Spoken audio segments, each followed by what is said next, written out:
Hello, and welcome to Locutors of Trek, the podcast where we talk about the people, places, and things of Star Trek. So, replicate yourself a Romulan ale or your synth selection of choice, and join us far beyond the stars. Locutors of Trek.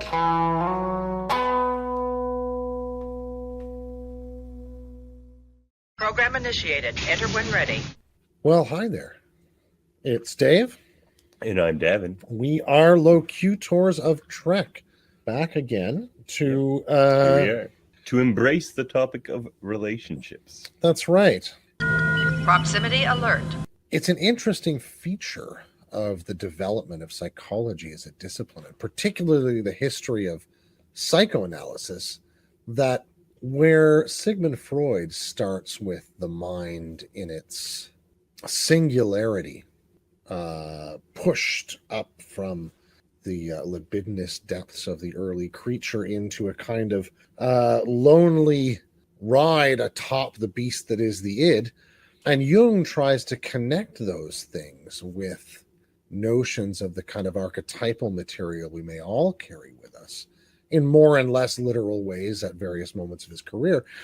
An interesting inheritor of theirs, Heinz Kohut, who's understood to be the developer, essentially, of a thing called self-psychology, spoke about a selfhood that was fundamentally relational, whose fundamental activity was attachment, either through play or parenting or sexuality or consumption or work, labor. And so there are ways within our own contemporary world of thinking about ourselves as always implying and requiring an other through whom and with whom we understand ourselves.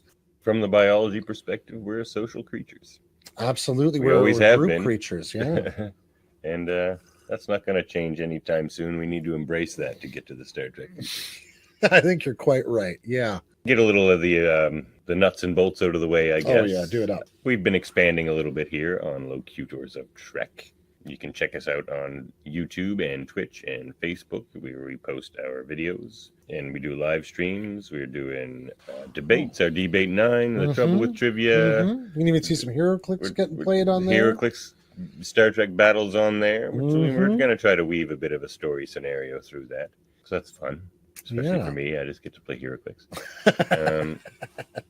And we have a nice segment coming up. Oh, yeah, coming up. The Writer's Room. Yeah, we're going to try and emulate the feel of writing a season of Star Trek. Yeah. One of the modern sort of 12, 13 episode style things. But our tone will be to be determined. Our ship is fairly determined, but we'll unveil that at the time. Don't miss that one. I'm looking forward to it. I really am. And so, if you got it in your head, think about, say, the writer's room in Far Beyond the Stars, but with ideally far less dysfunction and more production of Star Trek stories. Oh, yes. None of that type of dysfunction here. We don't have that. No. None of that. No wrinkles, no zippers. No. A writer's not Viking.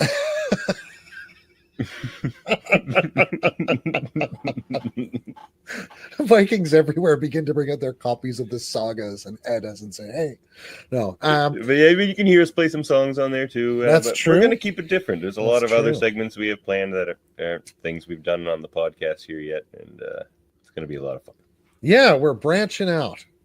But if you love your Locutors of Trek podcast the way it is, do not worry. The main podcast is not changing. We are here for you. Indeed. We're here with you even. As we speak of relationships. But indeed, why don't we do a top 5 to kick us off here? Oh, lovely. We thought we would do our top 5 relationships that we wanted to see more of. 1, 2, 1, 2, 3. Let's start at our number 5s. All right. Would you like to go first, Dave? Our number 5, my number 5 may not be the most popular one, but I would love to see even a couple of short treks with this in it. That kind of an idea. I'd love to see more of the relationship between Wesley and the Traveler. Oh, wow. Yeah. See, I could see an animated thing with that, or short treks again, just Yeah, that would be. showing some places they go to. I almost or- think it would have to be animated, or at least would be best done that way. oh Because yeah, they're gonna be on some high plane adventures. oh absolutely, yes, Yeah. yeah. Oh, what a great place to pick up in like an episode of Lower Decks. Oh, wouldn't that be great? Well, Oh. they arrive and there they are. And I just want to know that Wesley's okay. Yeah, the last time we see him He is leaves with a creepy at the wedding. No, that's in that's what is that in Nemesis? yeah. And so at some he's either it looks like he's wearing a Starfleet uniform in that. So at some Yeah. point he's come back and is He was just working off with to learn some Starfleet. things. That was an interesting episode of TNG with all that. Oh yeah, that was a really interesting. And again, right out in the Cardassian neutral zone, Yeah. with the beginnings of the Maquis, right? What a good way to kick us off. I wouldn't have thought of that one, but It's a really interesting nexus of stuff, you know. Yeah, the stories. Yeah. Yeah.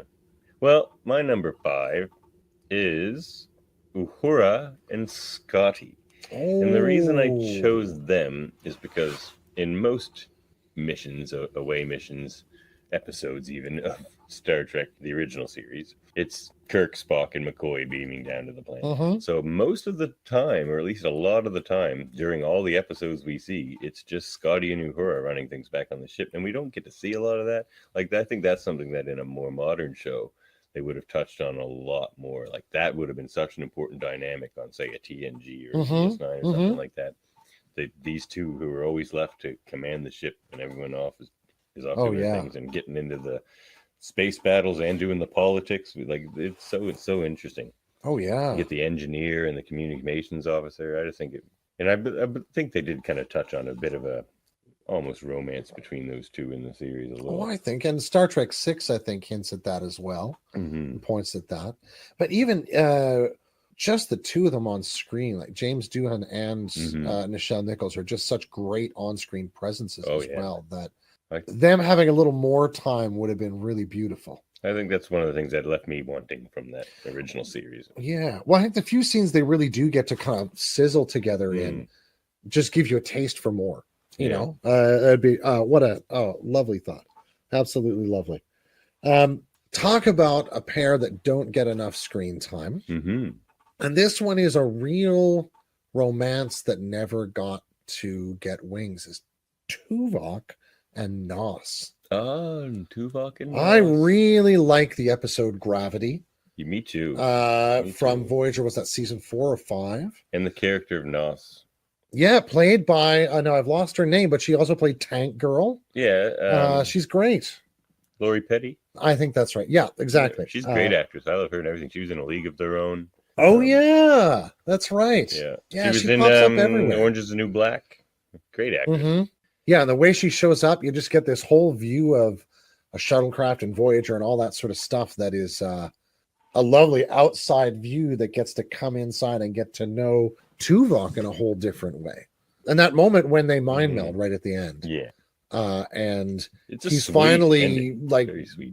In a way that's appropriate to his own sensibilities, give her the feelings that he can't ever really articulate in his conscious sort of non-melded life. Yeah, his way of saying, I feel some of these things you want me to feel.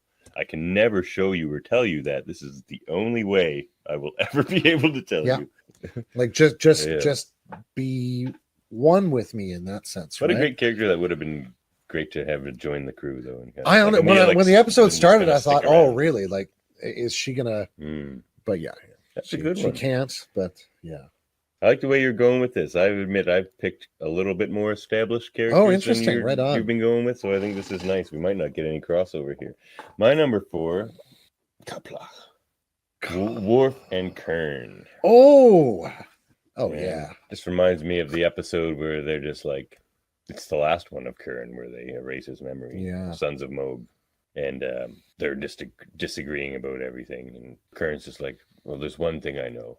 The Sons of Moog should never have been separated. And he's just like, on that I agree. And of course we can't get that. We're never going to get them. Yeah. But I love their dynamic even, as adults. Mm-hmm. Kern is a living, ingrained Klingon. Oh yeah. And cultural Klingon, and Worf has this idealized version of what he thinks that is, and Kern sort of lives up to some of those ideals, and some of them he doesn't, and His beast is roasted in the sun. Worf lives up to all of the, idealized versions of what it is to be a Klingon. He's the most like honorable and idealized version of a Klingon that you see. Oh yeah, he's the guy who kind of embodies that. but he sort of can't Klingon his way out of a paper bag in real Klingon life. No, or even in that Sons of Moog episode where, Karen has to shoot that guy, and Worf's just is like, oh, what? You didn't have to do that. He was backing down. And he's just like, he was going to kill you, Worf. Yeah. And just surprised that Worf didn't know that. And, that, shakes Worf to the core for the rest of that episode. He's just like, someone decided to kill me while I was staring at them in the eyes, and I didn't know it. Yeah. And Judgy is like, so no one can. He's just putting on can. But I just love that dynamic where they have so much really to learn from each other. Yes. I feel like it sucks that they had to erase Kern's memory, but they left that kind of almost impossible to give him his memories back. Yes. When they do it. So I would love to see if there's ever this Captain Worf show. Oh my gosh. Oh my bring gosh. Kern back with his memories, and that would be amazing. I mean, it's Tony Todd, man. It's Tony Todd. Can you imagine? Give me more Tony Todd and Michael Dorn acting together. Put them on the bridge of a Klingon bird of prey and just send them. I love Michael Dorn's idea is just basically Worf's got to clean up the Empire somehow. Oh man, it would. Oh my gosh, it would be amazing. Worf constantly irritated, trying to problem solve. Make it happen. Oh man, Worf and Kern, the Sons of Moog, call the series. The Sons of Moog. Indeed. You can even throw Alexander in there. Oh, and here, Sons of Kahless. And you can even throw in Nikolai. Not a son of Moog, but a brother of Worf. Indeed. Well, that would be interesting. And you get Paul Sorvino in there acting up a storm. Oh, this is gonna be a good show. Anyway, man. Tune into the writers. That's right. When we'll also write a season of that. Just pro bono. It'll be good. Oh man.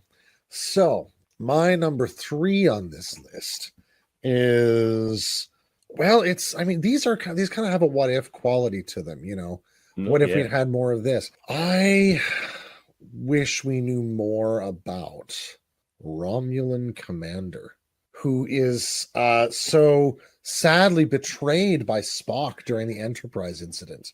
So more of their relationship? I would love to see whether they were able to have any further contact with each other. Because she could easily still have been alive when Spock was on Romulus in his sort of quasi underground crypto diplomatic quality. That would be a fascinating. That'd be the female Romulan. Yeah, Charvanek. Is that her name? Yeah. Do we get her name? Yep, Charvanek. Oh, I didn't realize. I have her hero click. Tune into our hero click battles. Charvanek will get played eventually. Yes. That is exactly who I would love to see more of on screen with Spock. That's her. Yeah, her. Yeah, with that wonderfully soft lighting. Yeah, very nice. Classic Trek. All right. Yeah. That's a good one. Yeah. There you go. There's that ride in the turbo lift at the end of that episode. The whole ending sort of sequence there is just marvelous. Yeah, I like that one. I really like the way we went totally different ways with this. We've diverged quite strongly. Yeah. All right. My number 3, Captain Benjamin Lafayette Sisko, and Jadzia, and through Jadzia, Curzon. Because I feel like they didn't get a lot of time together on the show. And given the relationship that Ben had with Curzon, but also that Ben develops with Jadzia, there just didn't really seem to be enough time. How Jadzia embraces that. How Ezri's just like, I'm not the old man. Stop. I'm not all these past lives. I just remember their stuff. Jadzia is not like that. She's like, I am all these people. So I just feel like there would have been a lot more moments, and we get a couple of them, but of her really being that kind of mentor figure to him, but him also being the mentor figure to Jadzia. Like they had that beautiful dynamic, and I really didn't feel like that got fleshed out enough, especially with all of the trying decisions and stuff that Ben had to make, Jadzia had to make. I feel like they would have had these discussions.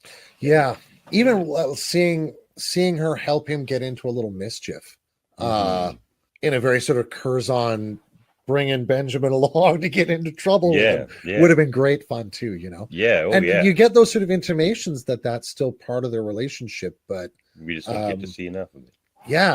Yeah, because it would have been interesting to see that, and the change of dynamic with him being a commander and then a captain now, right, in this different position where he has to be differently, you know. Yeah. Oh man, chugging along here. This is fun. So now here is a point of overlap, but not a place where we're actually doing the same thing. Oh my. So this comes up to my number 2, and just because he's one of those great jokes, and I don't know how you do it, you might have to keep him off screen, but he is hideous. I would just like to see Dax and Captain Baudet. I don't like Captain Baudet. I knew you weren't going to like this one, but I would just, I would like even just fan art of just them at the Replomat. I would just like to see a representation of him Captain heavily Baudet, shadowed, maybe with a hood on or a toque, something. Yeah, right. You know. At least give us a warning so I'm not eating. Right. That's true. You don't want to see that brain pulsating away while you're eating. Not really. Yeah, that's the danger of having. Plus, I don't want to just hear him go on and on. Do you really just want to hear him go? Actually, I do. He is charming. Yeah, he's very charming as well. He has interesting stories. No, I like that one. I would like to see more Baudet as well. I don't like him. I don't have to like him. No, but he does have an interesting mind. I don't have to like Kai Wynn, but I like seeing her on screen. That's true. Okay, that's a good. All right. I don't like Captain Baudet. I think Moore says that most times he's mentioned in his presence as well. I'm pretty sure. And so does Julian. Julian doesn't like That's true. I know. I don't like him. I don't see what she sees in that guy. Other than his brain. My number 2. The original Tailor himself, Elam Garrick, and Odo. Oh. Now, yeah. Now, in the book A Stitch in Time, check out our most recent supplemental. The Spying, Sewing, and Spacements. Indeed. And we get a beautiful moments of their relationship. We do. That just starts to develop in, like, say, season 7, really, of Deep Space Nine. We do get a couple scenes of them. Biggest instance of their relationship we really get to see is when Garrick has to torture him. Yeah. So that is an important moment. They reach an understanding through that moment, strangely enough, just given the kind of people that they are. They're alike in some ways, but very different in some ways. I mean, the two actors could just, that's true. They could bounce off each other for an entire episode, I'm sure. Yeah. Although, that puts me in mind of one of the great gifts of the pandemic to all of us Trek lovers was the 4-part Alone Together, which gave us more Julian and Garrick, and a little bit of Jake Sisko, and a little bit of Quark and some other people. Alas, no Odo. No Odo. Sadly missed. Yeah, but that was a beautiful thing and really perked me up, round about March last year or Oh yeah, me too. April. Quite excellent. Yeah. Now, so my number 1 relationship I just want to see more of. We just did not get enough of it. And I did feel, like the song said, the best is yet to come. Cassidy Yates and Benjamin Sisko, man. Yeah, that's true. Didn't get enough time, especially with them as expecting parents, Yeah. It was beautiful to watch that relationship develop. They're two very sensitive actors, and they took those scenes and the way that their expectations, their histories, their understanding of history, which plays so strongly in their early relationship, Their initial kind of dalliance was very believable and fun. Yeah. Jake trying to set them up forever. A freighter captain. I don't know. It's true because she's mentioned in 2 or 3 episodes, particularly one of my favorites, the Light Ship episode. Oh yeah, we hear her name before we see her. Before I think. Yeah. Which is what a marvelous relationship. I mean, what a good one. Yeah, just beautiful. It might be my favorite romance in Star Trek, and we don't get to see a lot of it, but it's one of the most believable. Oh yeah. Oh yeah. And yeah, just so well acted. They really had chemistry. Yeah. My number one, and I must say, it's the thing when I think back on this series from Voyager, and I love Voyager, but the thing that leaves me the most sour, because we had 7 seasons, and I feel like this is the thing I feel like I was robbed of almost, and that is Captain Janeway and Tuvok.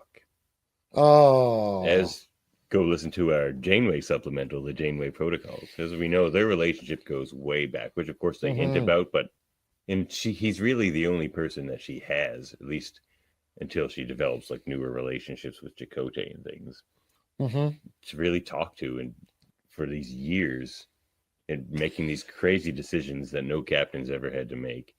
And she does seek out his wisdom and counsel, because he's a very wise guy and has a lot of good insight, and is a bit of a flexible thinker for a Vulcan. Yeah.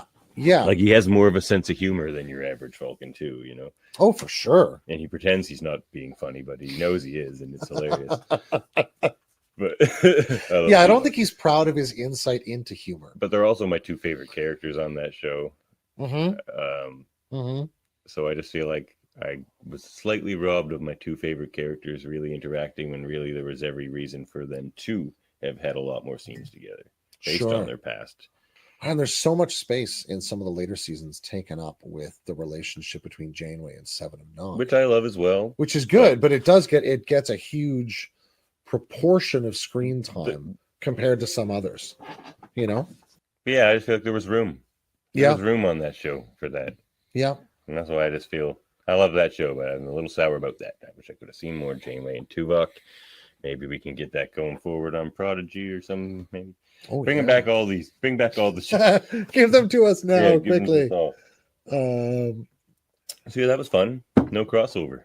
I wonder if that's the first time in history of top 5s for us. I think it may be. Maybe. Yeah, so relationships. The relationships of Star Trek. Relationships in the age of interstellar travel in itself is kind of something that Star Trek has to address, whether it's directly or indirectly. And there's some things I've noticed about that.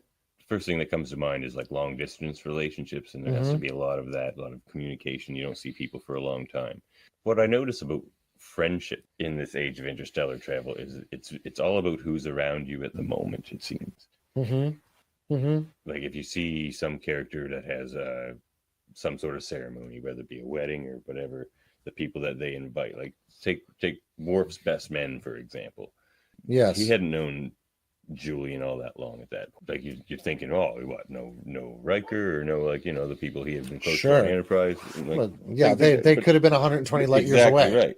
Yeah. So I see what you mean. The world of your relationship seems to be very much a lot less kind of long distance communication and relationships than I would have initially thought, I think, where it's just you just spend your time and your relationship energy and time with the people that you can kind of do things with, and that you know you'll see again.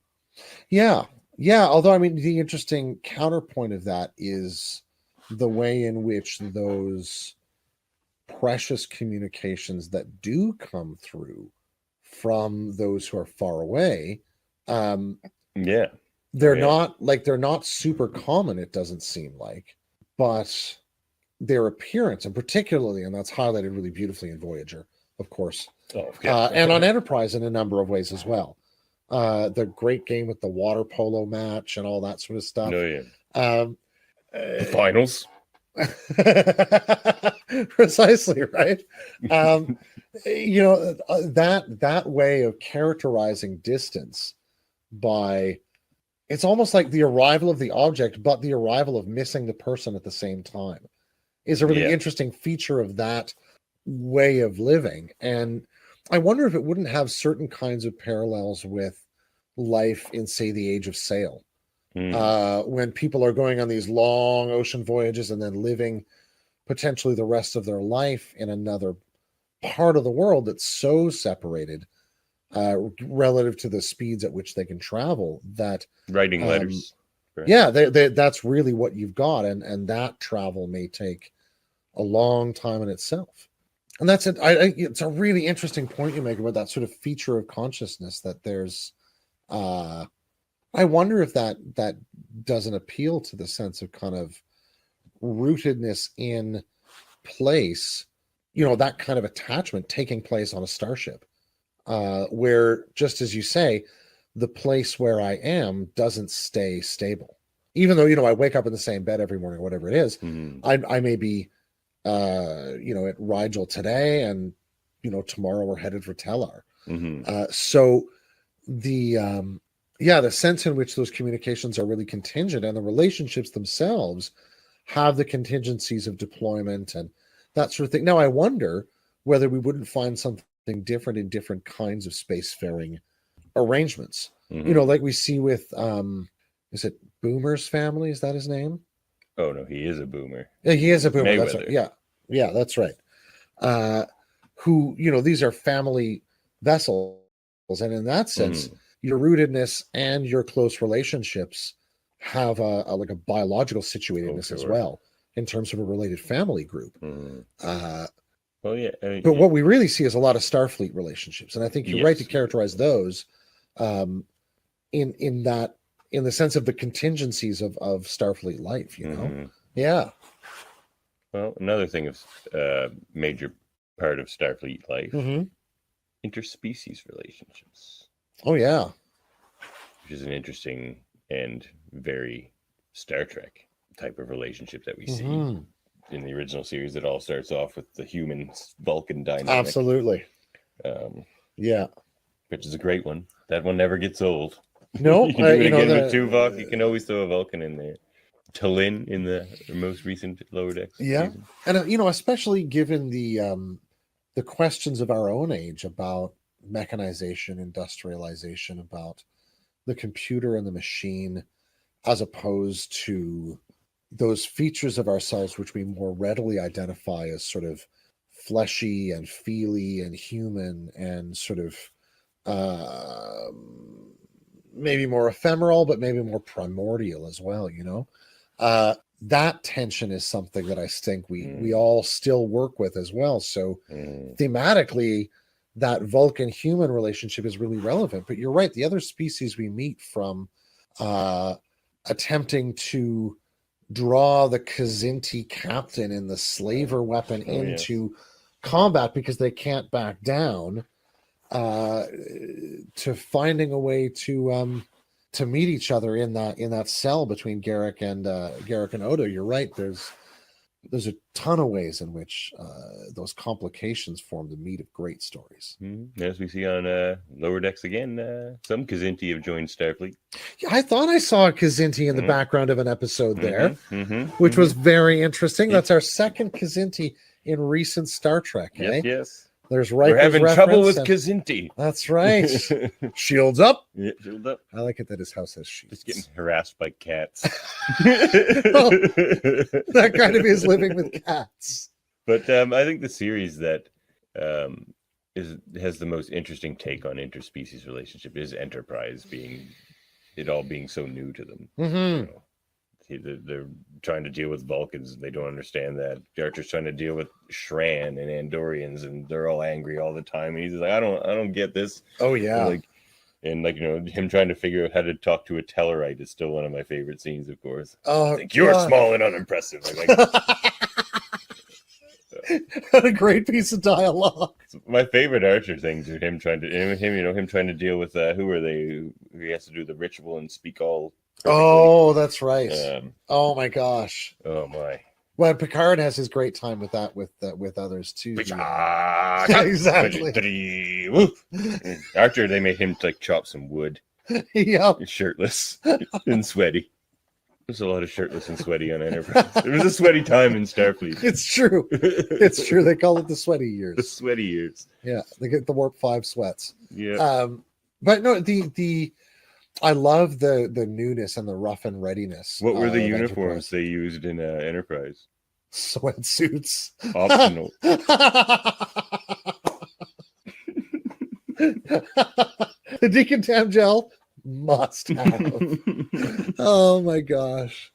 It seems to me this mission has put an end to itself. Turn around. Oh yeah, but yeah, no. Great show. One of my favorite moments in that whole series is actually, I think, maybe in the pilot episode where they first show up at the market, and you can see Orion's moving around, and you can see all of these different species, and these three Starfleet people just wander in, and they are just absolutely wide-eyed and gobsmacked. Didn't even know there were that many kinds of aliens, you know. Yeah, I could really relate to that moment, and you feel their excitement at all of that exploration as well. And while we're on the topic of Starfleet, certainly we see hierarchical relationships Mhm. being a kind of a military-based show, and it's always an important part of Star Trek. So chain of command and things like that. Absolutely. And the relationships between captains and commanders, captains and lieutenants, command officers, bridge officers, and the lower decks. Absolutely. There's a lot of different relationships there. And those kinds of interesting conflicts are part and parcel of Star Trek from early times. There's I forget the episode now, the original series episode where the admiral takes over the ship at various points and just takes it places because he wants Kirk to stop doing whatever the heck he's doing. I forget. These things where people can pull rank on each other, or wasn't the Doomsday weapon. Oh, might have been actually, yeah. Not Commodore. He was that Commodore guy. Yeah, he was the Commodore guy. Yeah, I think that might be Doom. But the other kinds of we do see other kinds of hierarchical relationships as well. Between, say, the founders and the Vorta, or the founders and the Jem'Hadar, where the hierarchy is much less stable between the Vorta and the Jem'Hadar, though, right? The only thing making the Jem'Hadar do anything for the Vorta is the Ketracel White, which means the founders. And of course, we see the way Klingons do hierarchy. You are a coward, and I challenge you for command of the ship. Well, and this brings us back to Worf and Kurn, right? Yeah. That moment where, at one moment, Kurn is the sort of dominant, and all of a sudden he says, "No, I am the elder brother. You will do as I say and make the squadrons go this way." Yeah, you're the captain of the ship, but I am the elder brother, so I might as well be captain. Yeah.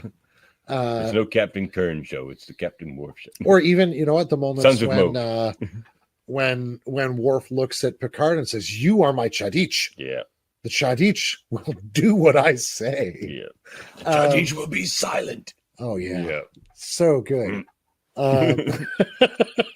He may be the only person to successfully do that to Picard ever, in that moment, at least in the series that I can recall.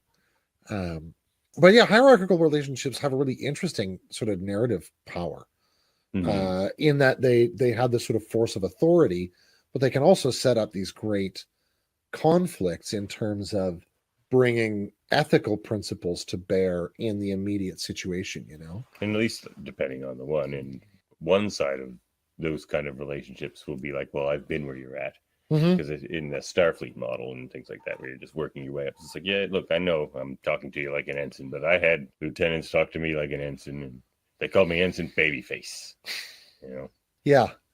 And then the other side of that, maybe one of the other worst examples of that would be, say, the drumhead, which we've never talked about on this show before. You may not have heard of this episode. We certainly rarely think of it. But there's a hierarchy that's become essentially a kind of totalitarian, authoritarian structure very quickly. It's kind of metastasized very quickly, and they have to do a pretty surgical thing at the end of that episode. Picard does to stop it. You make a good point though about like the fruitful side of hierarchy. The word itself has a long history, but it's not super long, because it was coined about 1400 years ago by a guy named Dionysius the Areopagite. Yes. Or the pseudo Dionysius, if you prefer, who's very interesting guy. Yeah, and fascinating. Otherwise, we don't know anything about him. Might have been Syrian, but we're not sure. Educated in Athens, but coins in two of his great texts, the Ecclesiastical Hierarchy and the Celestial Hierarchy. He coins the word hierarchia to take over a word, taxis, from a guy named Proclus, who he'd clearly read a lot of. But hierarchia means hero or hieros, so holy or sacred, and arche, a source or arrangement. So this is something that in its outset is supposed to be something that allows its members at every moment to flourish Mhm. where they are and where they'll flourish best. But we also see these moments in which that hierarchy becomes essentially a cacarchy, something that just circulates misery and immiseration perfectly or near perfectly, like say with Press me. Picard, Picard becoming a Borg or something like that, right? Where you have this very vertical, singular. Or all in the these hierarchy. admirals, Oh yeah. it can go wrong. Mm-hmm. Or even with where Sloane is able to kind of weave and dodge through the hierarchies that he works with, much like Elam Garrick would. What do you think of the burdens of command and how that affects your relationship? Because I would say, especially as it comes to Janeway and like Picard, because he forces it to be that way. I mean, Picard could have friends if he wanted to, but that's the Janeway way he has to understands isolate being a herself commander. more. Yeah, it's for true. sure. That's his style, but Yeah. you're right. It's kind of her necessity. Yeah. No, I think the burdens of command is one of those things that Star Trek's really interested in various ways, right? We see it.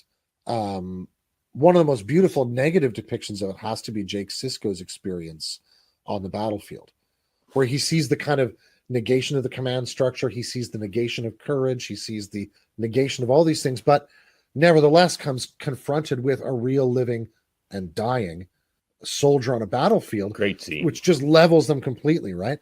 What a great guest actor too. He really he was brilliant. Yeah.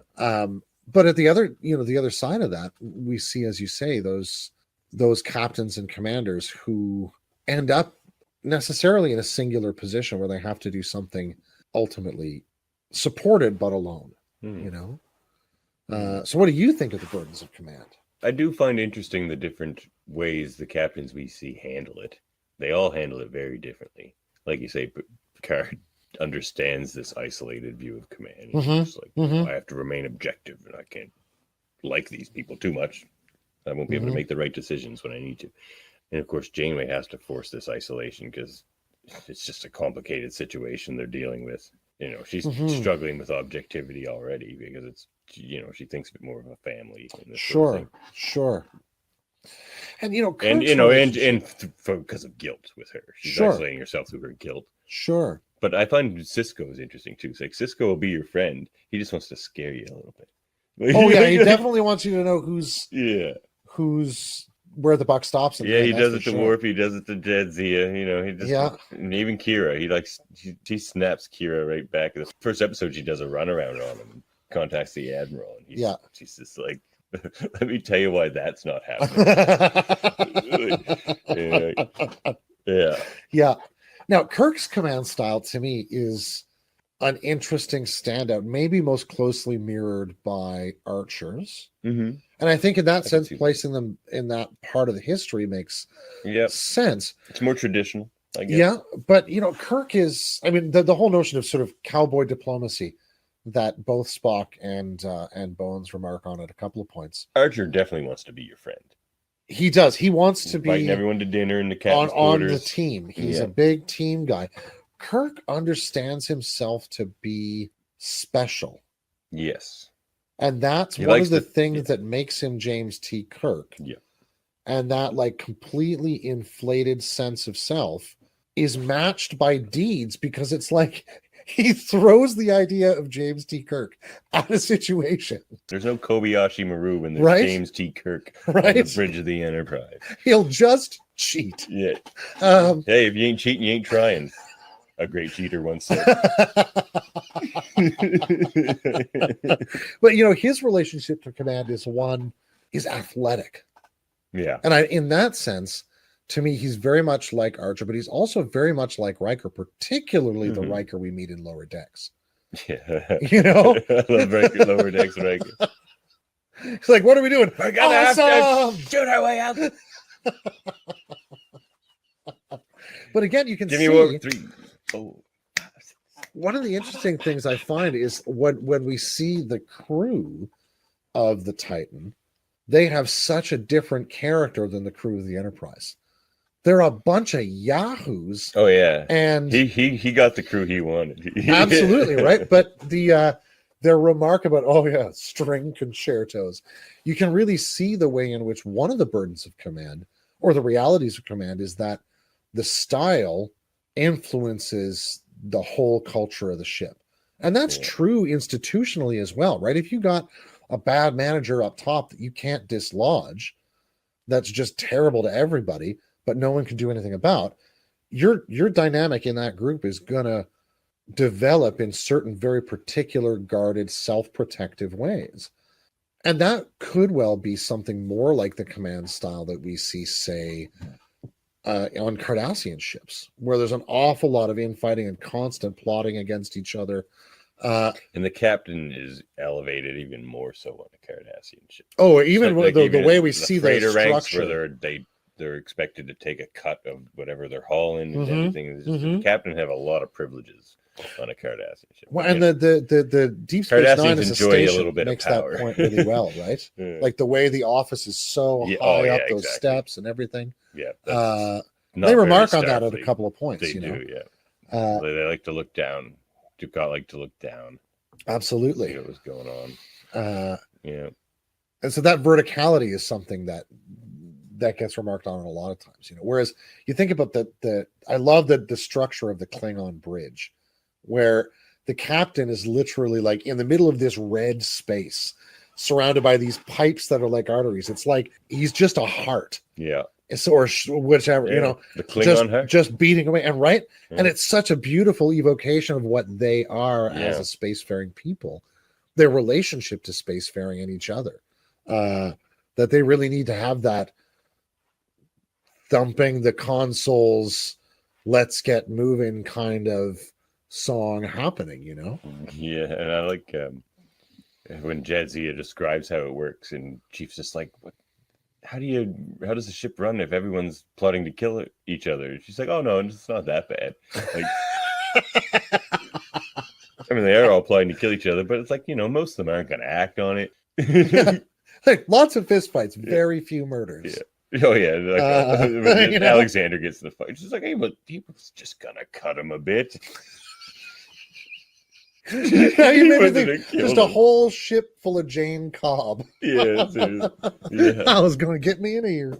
Oh, man. I'll be in my bunk.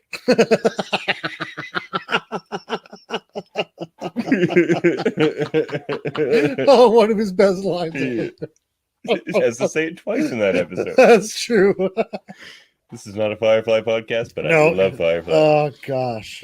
Yeah, shiny. Yeah, that was very shiny. All right. Now, one of the things that we didn't talk a whole lot about before when we were talking about sort of generally relationships, but we touched on particularly in Starfleet was, and you know, this is going to touch on eras and moments in Starfleet and the Federation's history differently, is family relationships in space, and particularly in this case, in the kinds of space travel we see in Star Trek, particularly, we're seeing a lot of exploratory and military forces interacting, you know, state institutional groups. I think as far as like a traditional idea of a family, because, you know, on most shows they end up considering each other family, the groups by the end of it, and that's perfectly fine as well. It's understood beautifully under the notion of what's called fictive kinship, right? The families we paint together, as opposed to being born into. But I think the series that we see the most family relationships on is by far Deep Space Nine, of course, because they're in a stationary place. But we get to see, of course, the Ben Sisko, Jake Sisko, Joseph Sisko family relationship, and of course when Cassidy joins. Yeah. We also get the Ferengi family, yes, and the O'Briens, absolutely. Yeah. Those were certainly the three I was thinking of, and probably the three most prominent family relationships we see in all of Star Trek, all on that one show. I think certainly the ones that we spend the most time on. I mean, we certainly have things like Sarek and Spock. Sure. But they don't really like each other. And Naomi Wildman, subunit of Ensign Oh Wildman. yeah, she is a subunit, but we don't see Samantha very often. No, we've more seen Naomi. That one time Neelix. she gets stuck in a shuttlecraft, we see a lot of her, but that's about it. And when she gives birth to Naomi, that's Wildman. true. That's true. Yeah. But yeah, those you're right. They're probably the families we spend the most time with. And of course, I guess you could potentially count Unimatrices. No, I guess we sort of debated which is closer, a Unimatrix or a family on debate. I've thought a lot about that question after that debate. Man, some of those stick. It was a good debate. And I wonder whether there wouldn't be a sense of home and family just because of the sort of orientation in the drones, whether they're conscious of anything at all, really. And they speak of like a comfort that it gives you. Mm-hmm. At least Seven would. It's like it's not. Well, and peace. You feel comfortable in this collective. She's like, it's not like terrible all the time as you might imagine. No, I mean, I think most board You're limited, certainly, but but they're just calm all the time. They're chill in that sense, But like you're constantly being, I guess you could say, entertained or distracted, being bombarded by information like all the time, or whenever you want it. If you for sure. If you have want, a drone. That's true. Want is probably irrelevant. I think she says that at some point. Yeah. But the family relationships in an extended way, we see particularly with Joseph Sisko and some others, and then there's the relationships that persist aboard a starship. And the first place in Star Trek that we see that, other than what is it, Star Trek 2 or 3, where we first see Kirk's son, David. Is David. Another Dave. Is one of the Daves we know.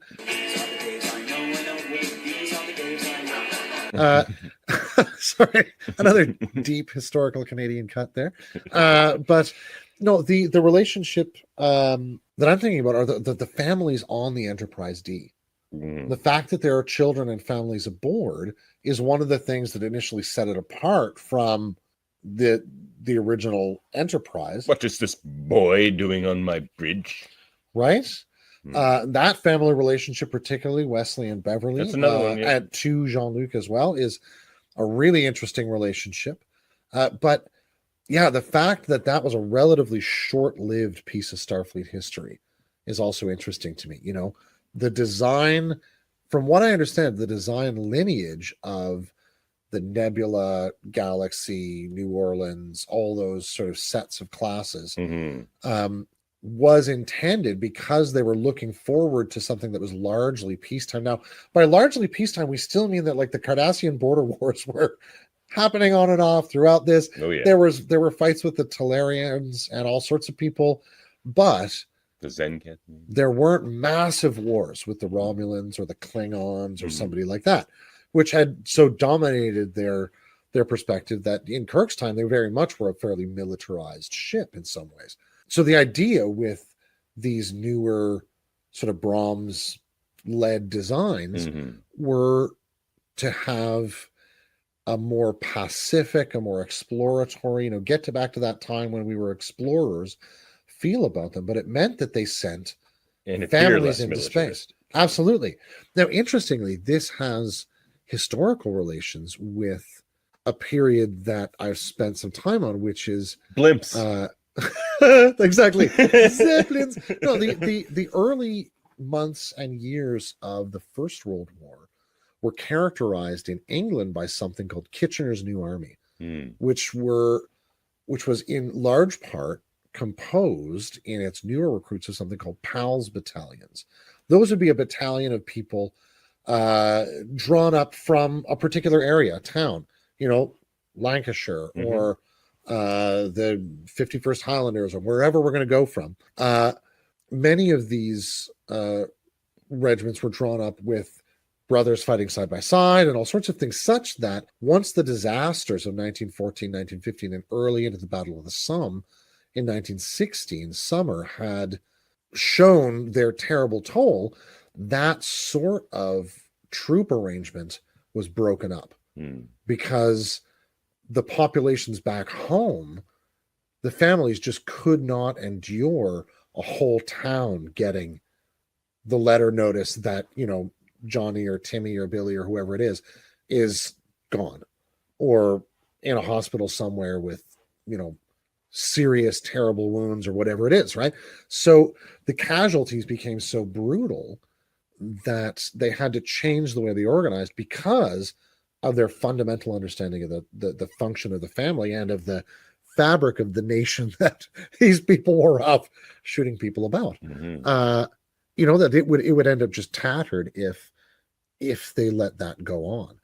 And I think we see that happen in Starfleet and the Federation as well, because the ships that we see coming out after, say, Wolf 359 or after the beginning of the Dominion Yeah, War. then they're militarizing again. Right? We're getting the Defiant, the Sabres, the Thunder Child, Novas, whatever that. right? class was. The Akira classes, which are all very small, very heavily armored, heavily shielded, high weapon power ships built to destroy Borg cubes or defend the borders of the Federation. And whatever that fancy thing was, Riker had a fleet of in the Picard series. Oh yeah, I forget what the name of that class is. Yeah. The Shen Does he Shenzhou, or- say? I think that the class is named. Oh yeah, Uh, I think, but I don't yeah. remember what it is. I'll see if I can find it. Hmm. Maybe Yeah. for the next trivia game. And well, there you go. We always have reasons to remember this stuff later. Oh yeah, Yeah, such as my memory. yeah. is. I think the family relationship I think I enjoy on the most levels though is the Ferengi one. It's so good. Oh, We get gosh. 3 generations. We get Moogie and Rom, and we get Nog, and of Yeah. course Uncle Quark, Cousin Gala. Cousin Gala. Yeah. An Yeah. Eliminator Lek feels like family. Oh, gosh, one of my favorite characters in all of Star Trek. Honestly, now why did you call an Eliminator? I don't care for that one. Yeah, he's pretty great. Just throws knives at the wall for no reason sometimes. He's a little spastic, but he's really nice. He's a nice guy. But yeah. definitely not Brunt. No. Oh, Liquidator Brunt. Liquidator Brunt. Brunt. FCA. But in a way, it's sort of a family member in that family. Is Zek too by the end. That's true. That's true. Yeah. Yeah. But we just get to see a lot there too. A lot of different relationships. Maybe could have seen more Rom and Nog relationship. That maybe could have made our list earlier. Yeah, that's true. Yeah. But we certainly get to see a lot of brotherly love. Such as it is among Ferengi brothers. Yeah. Yeah. Brother, oh yeah, brother. Nog and sorry, My Rom brother? and Quark's What's he going to do? He's an idiot. He's always surprised if anyone talks about Rom for any reason. He's like, what? It's true. Like, why are you even thinking about it? It's clearly irrelevant to this business negotiation. Oh, that's true. But a Ferengi family is pretty funny. It's very much like a kind of a business-minded family where, they Well, which rule of acquisition is it? Treat your friends like you treat your family? exploit. Exploit them. We'll get to that in the teaching eternal or avoiding eternal destitution for humans. Oh, that. Haven't been there in a while. We'll get to that. Maybe in our tragedy episode, because there's nothing more tragic than losing Latinum. Destitution. Yeah. But yeah, I mean, I think the point you made earlier about family also in these situations being composed of the friendships we kind of contingently fall into, family being who we make it and compose it of, is a really lovely, enduring theme, I think, in all of Star Trek. Those relationships that the characters build that I think the writers notice and realize that both, the actors they're writing for, the characters those people are playing, just work really well on screen. And even in a more humor-driven show and in an animated one like Lower Decks, they're still not forgetting that aspect. Oh, no. They're still starting to tie that crew together, even with the lower deckers, with the upper deckers. Yeah, I particularly like the episode where Tandy and Mariner go off on their own. I'm like, yeah, we've never done this before. Girls Peak. We don't spend time together. They realize they don't know anything about each other. It's a really great sort of meta way to make that joke, right? Mistress of the Winter Constellation. I don't really like to go by that. Some Orions haven't been pirates in nearly 5 years. Oh yeah, she's just like, how do I act like a pirate? She walks in, yar ye matey. What are you doing? Oh man! But yeah, that's a great one. I also love Shax and his baby bear. Oh yeah, Shax and his baby. baby bear, I'm coming, baby bear. Shax is amazing. Oh, and those friendships span careers. Yeah. We've talked about this episode, I'm sure never before either, but the Wounded. Certainly With not. Captain Maxwell and Certainly O'Brien, their friendship, or the friendship which brings Picard into contact with that Bolian guy. That episode that we didn't know, it's just freaking beautiful thing. Oh, it's that's just what we it's talk about it all the time. Just thinking about it now, I'm starting to be like, it's one of the real heights of TNG as a series. Just writing wise for sure. But yeah, those relationships will span entire careers, and they can determine the development of those careers as well. Or in this kind of what do we call it? An economy of experience. Yep. The relationship itself can be determined by the directions people choose. You think about the rift that developed in the relationship between Dr. Galen and Captain Picard. Oh yeah. Where Galen really felt Picard betrayed and abandoned him because he didn't pursue archaeology in any direct way. And that's how that's how Quark felt about Nog not going into business. Absolutely, yeah. Of course, Rom's supportive. He's a great guy, but yeah, it's just like, what do you Rom, mean? he's an idiot. You mean you're giving up profit? Like, what is even happening? Yeah, it's very disappointing. Or one of the relations, this could also made the list, But, and I've mentioned it before, but the relationship between the Bajorans and the Skria is also one of those things that that was complicated. And such a brutal. It's like, are we turning away refugees? Yeah, I think we are. That's where we've arrived, and the beauty, and that should make our tragedy episode. Don't you guys have an entire empty continent? Yeah, but if we put you there, it won't be empty, and we just got it back. The sense that you have these two sets of real, honest, substantive goods clashing, and somewhere in there, the good has to lose for the good to prevail. That relationship to me has all kinds of heartache and potential in it. So much of that with the Bajorans and certain Bajorans specifically as well. Like they even after the occupation, they're being put through the ringer. Their emotional battles and philosophical and battles they have to fight and choices they have to make. Well, and none of those relationships are settled. You're right. Not the governmental relationship isn't settled. Nope. Social relations have been completely revolutionized. Right. There's no caste and things anymore. The religious thing is all in kerfuffle. Like, you're right. Their economy is nuts. Yeah. And you think about the kind of trauma that world is going to carry, and try and heal from. And we see that come to bear as again against with the Skria. Actually, while we're on that, what do you think of the relationship between the Bajorans and, say, the Prophets? Oh gosh, again, it's a really elegant way for Star Trek to encounter the question of religious conviction and sort of cultural orientation in ways that I think kind of exceed what the original series or TNG were able to do for the most part.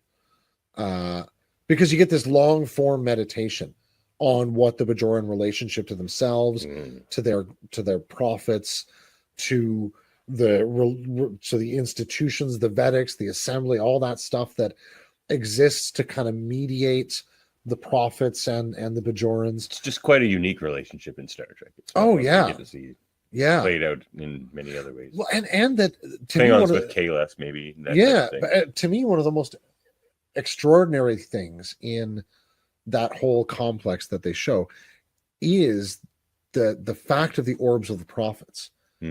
Like that to me is really interesting, right? Because that is like a direct communication. And it's about it's about a relationship. Like it's literally like they have these boxes that contain burning bushes. Like, see, no, the prophets are real. The thing's right. You can't not say the prophet is right over there. Go touch that orb and meet the prophets. I mean, right? Like I'm always telling you, you just got to have an orb experience. Right? Yeah. And that's a phrase we hear several times in the series as well, right? I think it's a wonderful confounding of time and eternity and place and I couldn't say enough good things about the Prophets. Well, I think the type of relationship we probably see the most of in Star Trek is the friendships. Mm-hmm. And those are some of the relationships I think we probably enjoy the most in Star Trek. Your O'Brien and Bashir's. Oh, sure. You know. Yeah. Uh, The very complex friendship. your Bones Tom and Spock. Harry's. Sure. Yeah. Your friendships, your buddies. Worf and O'Brien as drinking buddies are some of my favorite scenes. O'Brien no. desperately trying to keep up with a Klingon. Oh, yeah. He's like, well, if you know what, we can skip the drinking and just start talking. Yeah. Or everybody's favorite pal, Vic Fontaine. Oh, he's everyone's pally. But, you know, especially ours. To me, that's an interesting relationship they develop.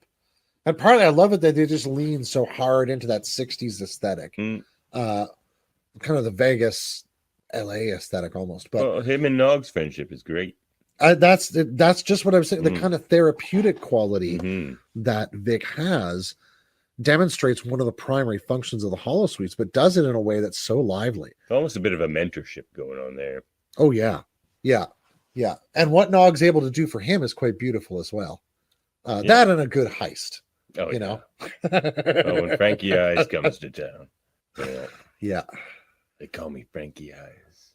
But those friendships also can define other moments, right? Like the Geordi and Data's another thing. Yeah, the friendship between Spock and is it Leggett Parn, who brings him to Romulus, defines a whole era of Pardek, that's right. Leggett Parn would have been a Cardassian. That's right. Yeah, so when Pardek brings him out there, it's like that all rests on their friendship, the possibility of developing friendship between Romulus and Vulcan more widely. That they just kept going since they met at Kittimer. So they just noticed a similar and whether of the future between their people. Whether Pardek was cultivating him the whole time, or whether, which I think is more likely, the Tal Shiar got interested in it and just put pressure on him slowly over time that made it impossible not to do this to Spock. Who knows? Yeah, it's hard to say. The last scene they have together is very ambiguous that way. And of course, like maybe the friendship we see the most of is probably Tom and Harry. You know, they're always playing their holodeck games. Oh yeah, Captain Protons and playing some ice hockey, chasing after those Delaney sisters, hanging out at the Sandrines. Well, and even their conception of their own friendship is interesting too, because Harry always protests his station in the friendship. Yeah. Because he doesn't want to be Tom Paris's little buddy. His little buddy. But he was in the first episode. He saved him from Quark taking all his money. Yeah. And we see a similar thing there with Boimler and Mariner, too. Oh, yeah. He doesn't want to be her little buddy, but he does want to be her friend. And she's not sure how to let him be her friend because he's such a weird nerd. But she does like him as her little buddy almost. Well, she's a weird nerd, too. Like, if you know this thing about that show. But if she let him get close enough, she would end up revealing her weird nerdiness, right? And I think that's why she does that with him, honestly. Mariner and Boimler pretty much know everything about every ship. They know, like, what you're eating in 10 Forward on the Enterprise in season 3, episode 45. Like, those two know everything. But then, like, Mariner has gaps. Like, she doesn't know what a Ferengi is. She's like, I don't think that's a Ferengi. He's like, that's clearly a Ferengi. Look at his big ears and beady eyes and just like maniacal, like, I love it that he does not get that, like, she's just giving him that moment. Clearly, I know what a Ferengi is. It's like, oh, God, that's great. I think that's a Bolian. It's that Bolian I've guy. made that mistake. Yeah. I mean, probably the other friendship we see the most of is Bashir and O'Brien. Which I love. They have some real ups and downs. Every scene of it's beautiful. I love it. But I think it's probably a good 2.5 seasons that O'Brien really just doesn't like Bashir at all. It's just like, oh, it's this guy again. He just wants to play racquetball again. Well, Julian, you're just one of those kind of guys where you either, love you or, hate you. Like for me, for example, I used to hate you. And Julian's just like, and now? He's just like, and now? I don't.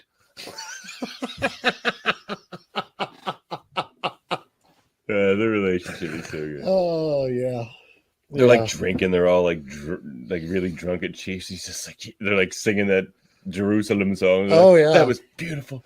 Let's take it to Quark's. They're gonna go sing it at Quark. I've had that impression of myself before. Oh yeah. I don't know. The Tailors have had their moments, I suppose. Oh man. But yeah, I mean, we could probably talk about the friendships of Star Trek for the rest of this episode. Yeah. But and there are some that are very, of course, like your Picard and Guinan. Mm-hmm. There's some that we don't get to see, but we know are very established, like your Cisco and Jadzia as well. Yeah. Yeah. And there's some that we get to actually, see develop. Yeah. I mean, Tom Paris and B'Elanna is an interesting friendship Mhm. that way. And, it spills over into being a romance. But, I mean, they really start off, she just loathes him. Just cannot stand Oh, he's a Tom Maquis Paris. traitor, Yep. Yeah. Yep. And I think she really sees him in particular as pretty sketchy. Even for the rest of the Maquis, like he's sketched out. Well, look, the first season, Tom Paris doesn't have many redeemable qualities. He's just That's true. Very skeezy with the ladies too. Everything he says is a bit gross. Yeah. Yeah. Tom Paris grows on you. But I think he's supposed to. That's Well, part of that show, I think, is about him finding relationships that he can like settle into and not have to try and be a tough guy or whatever in. Mm-hmm. I think a lot of that's founded in his relationship with his clearly highly successful and decorated father. Well, what about the romantic relationships of Star Trek? You were speaking earlier, of course, about Cassidy and Ben. Mm-hmm. It's a great romantic relationship, and of course, Tom and B'Elanna. You were just talking. Oh yeah, about. lovely moment outside in the dark in their space suits, kind of changes their hearts for each other. Yep. Well, and Jadzia and Worf is one of the great romances of Star Trek. When the beating of two Klingon hearts come together. The end of that episode is just the whole episode is great, extraordinarily funny, but also the end of the episode where they do that. The sacrament of Klingon marriage is really like they really kind of bring you on to what amounts to Klingon sacred space there, and it's marvelous in that moment. If you can't use real Vishnar candles, try not to use such obvious fakes. Magnificent, isn't she? You've grown fat, and your hair has gone gray. My deterioration has continued at pace. That's my favorite line of Martok ever said. He's just so completely different in that moment. He's like, yeah, I'm a rugged old Klingon who was in prison for the 4 years or whatever. She's like, yes, dear. Yeah. Nice to see you. He's just like, there'll be many battles, and I won my share. But I know, deep in my heart, that she will win the war. And I don't think he'd have it any other way. No. Yeah. It's a very agonistic kind of romance is the Klingon one. All those moments when Jadzia and Worf are coming into sickbay again at the start of the relationship. They get in trouble because it's affecting their duty. He's in as bad shape as she is normally. Oh, yeah. Which, one of those dimensions of Jadzia and Curzon's relationship with the Klingon life that is, just delicious. Jadzia meets that Klingon. She's just like, oh, my mother met the great Curzon Dax. He was quite taken with her. Well, that's Curzon. Quite taken with a lot of people. And of course, the great romance of Quark and Lady Grilka. That's a Klingon love story if there ever was one. It brought to us the House of Quark. It did. Yeah. And an act of pure love, and certainly not of profit, No. gives it back to Grilka. Yeah, they come to a really interesting kind of understanding with each other. by the end of that episode. Yeah, they generally really like each other. Yeah, Yeah. they really do. And the rest of the Klingons hate the fact that she likes a Ferengi. Worf hates it. He's so mad. And everyone just thinks Girk is so magnificent, and Jed's just like, I don't think she's so hot. Sure, I love the sort of triangle in that episode. Eh? Yeah. Oh man, and he's like, just look over here, dumbass. Yeah, Come on. whatever. Oh. So I don't walk in with Klingon bodyguards, whatever. I don't know ridges, just spots, jeepers. Yeah, The Klingon romance is, of course, the most interesting. yeah. But I think we see Enterprise gives us some really interesting moments of particularly interspecies romance. Mm-hmm. A lot of them involving Trip. Well, yeah, Trip. He's got a lot of natural comedy in him. Yeah. And he charms Phlox's wife, or one of Phlox's wives. Didn't have to do much. No, Charm that's true. Phlox's wife. She was ready taken. for charming. Yeah, for a charming young engineer type fella. Yeah. Bit of a southern accent, maybe. I love Phlox's advice to him as well. It's like, man, go for it. You're It's like- talking about a primed. It's like you'd be mad not to, Yeah. essentially. And that sense of the sort of the ethics of Phlox. uh, Well, I'll certainly miss your acerbic personality, Mr. Tucker. but like the ethics of those romances are really interesting as well, right? Because some of them end up very complicated. Mm-hmm. Like In some, Will Ken perhaps Clark? if one of you is a Bolian, can be quite dangerous. as one understands. I guess they have to have specially prepared quarters when they're being crew on starships because they eat through the normal sorts of facilities. Their fluids. You thought Mott used scissors to cut hair. Oh no. What is that waxy substance? Oh, Pay it no mind. Better you don't think about it. it's Bolian.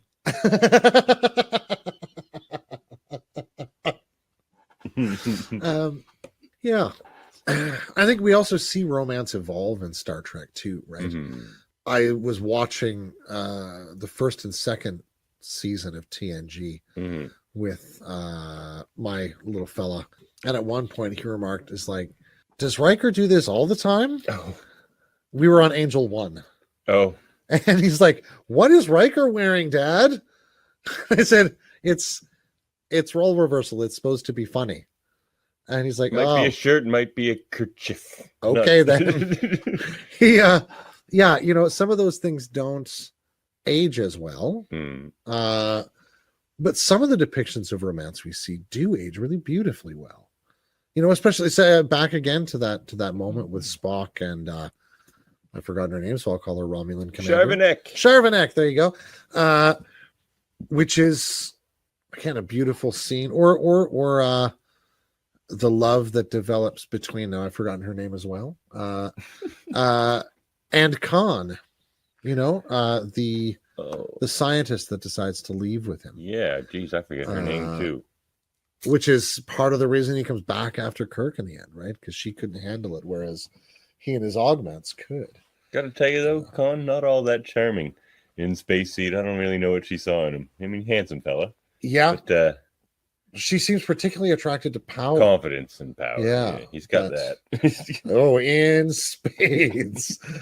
He may be the only person who has more self-confidence than James T. Kirk. Well, they say when you're augmented, it raises everything. Yeah. Except for Julian, or at least he hides it well. That's true. He's probably the most balanced augment we ever see.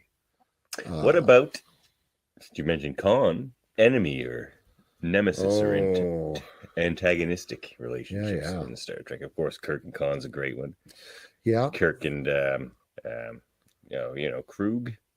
Yeah, Krug. You killed my son, bastard. Oh, yeah. Yeah. Well, and again, Picard and his great white whale, the Borg. Yeah. They broke your little ship. Of course, perhaps the greatest one, Cisco and Ducat. Oh, or even gosh. Kira and Ducat. Everybody in Ducat. Yeah, he really had he had like the opposite of charm. He acts like he wants to be your friend. Oh yeah. And it's gross even when he's doing that. Yeah. Yeah, it's true. I think maybe my favorite pair of enemies would be Data and Lore, Oh, that's a good one. just because Data doesn't want that relationship the whole time. No. It's maybe the most pure expression of that I know of in Trek. And Laura's just implacably malicious toward him. And of course, like Cisco has two. Like, so the Starfleet officer, Mm-hmm. his Oh, yeah. biggest enemy is Skull Dukat. Mm-hmm. But the emissary, Kai Wynn, is like it's just as big an enemy. That's towards true. But he's Cisco. also got a third great enemy, for whom he is The Founders? Javert. Oh, whoa, wow! I can't believe I forgot that. Yeah, of course, that's his best one in a way. I mean, that guy is the enemy of the uniform, Yeah. right? Which is, I mean, that's the metaphorical depths of Cisco's soul right there.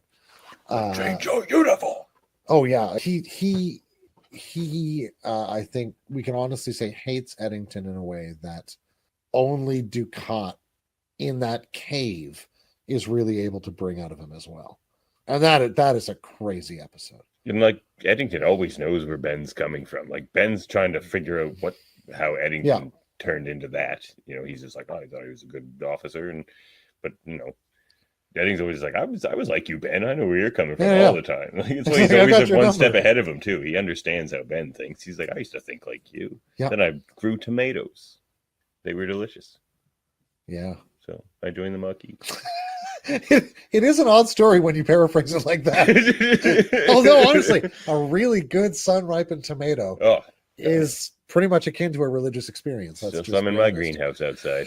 Yeah. And it's getting a bit cold here in Nova Scotia, let me tell you. Indeed. Starting to.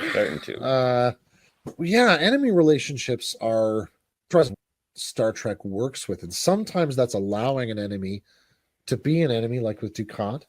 Sometimes it's finding a way to end that. Yeah. Like they seem to have done with the Klingons, and sometimes it's a way to turn an enemy into a friend, like with the Andorians or some of the other species that they initially have conflict with. Sometimes you're on again, off again, like Worf and Galron. Right? And forget all that stuff in the past. It's nice to see you. Come with me. No, I hate you, Worf. I banish your family and I take your lands. You couldn't see that because this is an audio podcast, but I did the Galron look. The Galron eye look, yeah.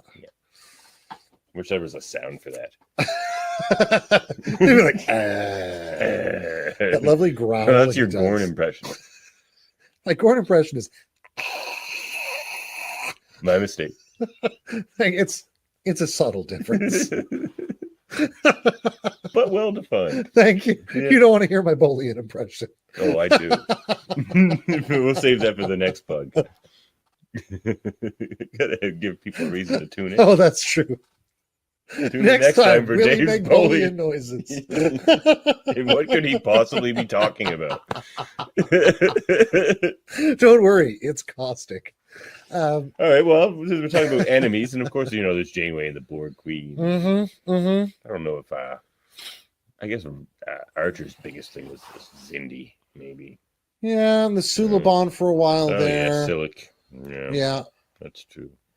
Yes, they were an enemy they could have made more of. Yeah, but the temporal war thing, you just made it, I think, really hard. Yeah. You know, you could call these types of relationships dysfunctional relationships, but do we have any other examples of dysfunctional relationships? Oh gosh. let me just start a short list. None of them that involve Elam Garrick, because of course those are all dysfunctional, but purposely. Are they the Gatherers? Is that what they're called? Is one of the great, a lovely dysfunctional episode. That's a TNG. Is that where it is? The Gather? Yeah, the Vengeance Factor, which I think a third or fourth season episode of TNG, which is an episode about this long-running historical conflict between factions of a particular species, one of which was driven off the planet and roam around doing sort of raiding and low-level kind of black market trading. And while bringing the leader of these people around, You'll remember now, I'm sure. Oh, yes. Yeah. While bringing the leader of this people around, the Akamarians, to meet these gatherers, they're sort of hived off, displaced portion of their population.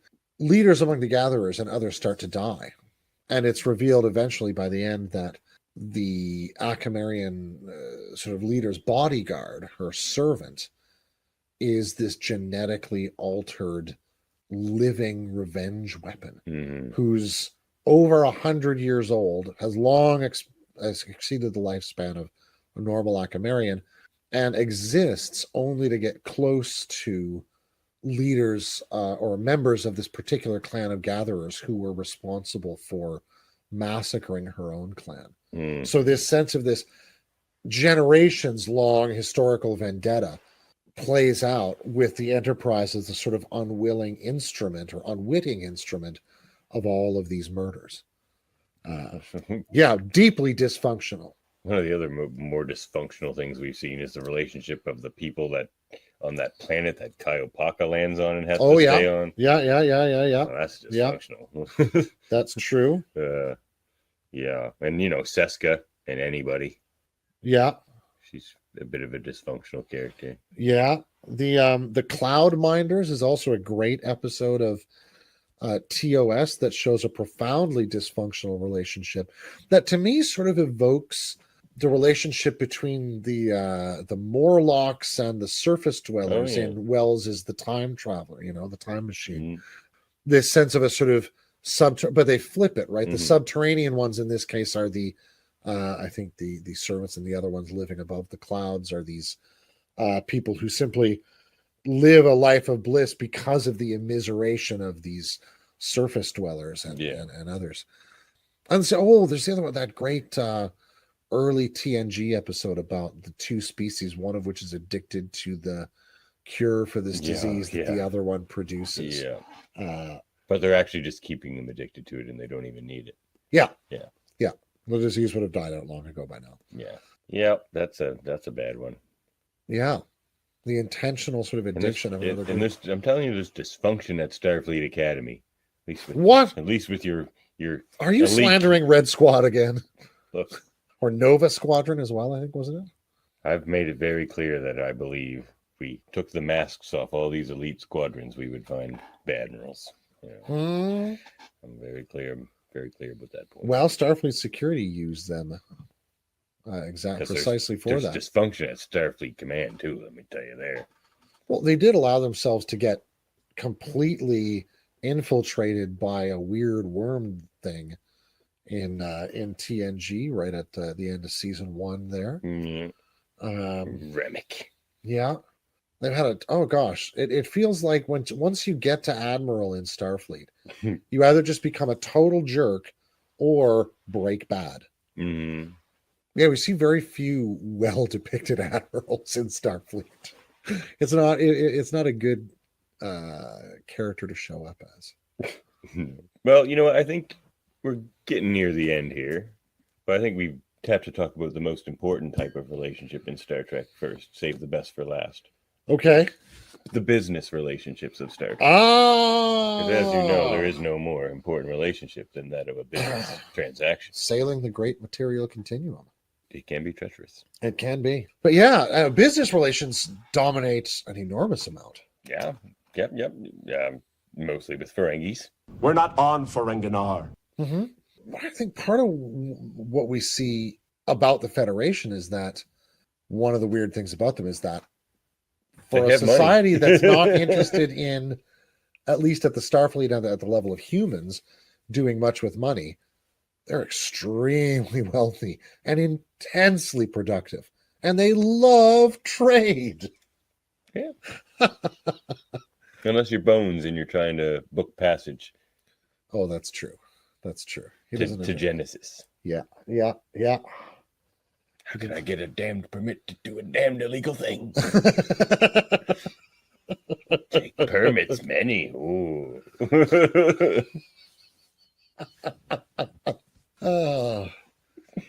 But yeah, gonna be any permits. The level on which we see business operating is interesting because we see everything from The Orion Syndicate. To space junkyards Yep. operated by Docogen. planetary systems, right? Mr. Docogen. We see restaurants. We Yep. see dive bars where they wonder if they know any Klingon opera. Holodeck arcades. Right? We see a lot of things. Street side vendors, fabric vendors, all sorts, Oh yeah, you got to get your Gormagander on a stick. right? There's all sorts of commerce. And we see a lot of marketplaces in Lower Decks. You're right. Lower Decks and Discovery too. Yeah. Getting to see more of that side. Even Picard when they go down to like Free Cloud and stuff like that. For sure. And we see an awful lot of commerce and trade going on. And of course, we touched on a lot of that in our economics episode. But there's that scene, and it makes me think of when I think of like the business relationships in Star Trek, when Quark is talking to that Vulcan female that he's taking a bit of a shining to, and he's explaining to her how business relationships work because she wants to buy weapons. He's like, oh, you're not a regular Vulcan, are you? He immediately finds her interesting. But he's trying to give her wine and all this stuff. She's like, "Is this really necessary? Like, we just need to. Do you have weapons? Yes, I will buy them." Like, she's like, "No. The business relationship is the most important relationship there is. Of course, we have to have the wine and we have to do the whole song and dance. It's like, what are we doing here? Yeah, I mean, I don't just want to sell you weapons. Oh, that's true. I mean, for Quark, it's Galen does. Quark loves the chase. Yeah, he loves the pursuit. And in many ways, I think you could say Quark loves the romance of business and profit. Yeah, he's a people person. That's true. And a Latinum Ferengi. With that Worf, doesn't share much with his bartender. But there's another. That's a really good point. That's a business relationship for Quark, but he makes sure to be both attentive and exhortative, and also to make sure you pay your bill. Oh yeah, it's the perfect place to be. I mean, if you're looking for business deals or inside tips, run a bar. Oh yeah, loose lips. Well, and particularly where he's situated, right on what's suddenly become the hottest piece of real estate in the Alpha Quadrant. That's why Zek was impressed. He's like, "That's very smart, Quark, knowing that was going to happen." He's just like, "Well, I didn't know." He's, I'm smart at that. It was.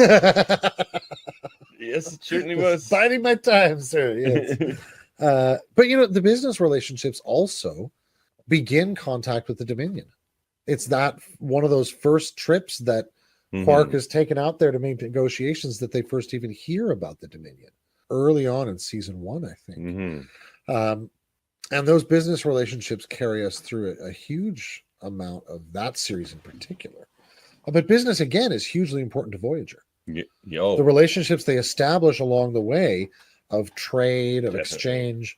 Of course, Neelix takes care of a lot of that. Yeah. Decent businessman / junk dealer himself. Indeed. He's kind of a multi-talented guy that way. Oh, yeah. But yeah, that really greases sort of the wheels of their motion through the Delta Quadrant. Used to work on orbital tethers. Models. They were models. Imagine having an orbital tether model. I would want one, actually, because I want Earth to have an orbital tether. It would be pretty great. Yeah. I mean, maybe it's not practical. I'll have to talk to the orbital tether experts on that one. We'll have to have them on the podcast. Oh, yeah. From Orbital Tether Inc. Yeah. I think that's what they're called. Yeah. Well, I think we're coming to the end here, but before we kind of reach our conclusions, perhaps, I just want to remind everybody that they can reach us at locutorsoftrek@gmail.com. Follow us on Facebook. You can chat with us on there. And you can also find us on YouTube and Twitch. Oh, and of course, you can anywhere you find your podcast. Yeah, wherever you find your podcast, you will find us. Indeed. And with that, friends and relations, family near and far, fictive and literal, end transmission.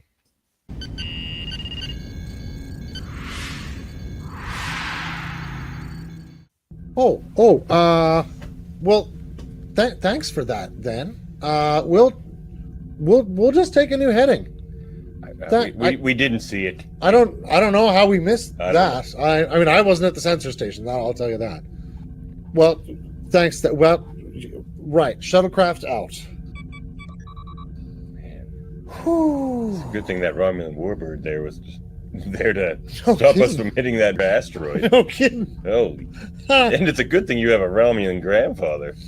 Or I think they were just going to keep our ship That might have been. Yeah. for Yeah. us.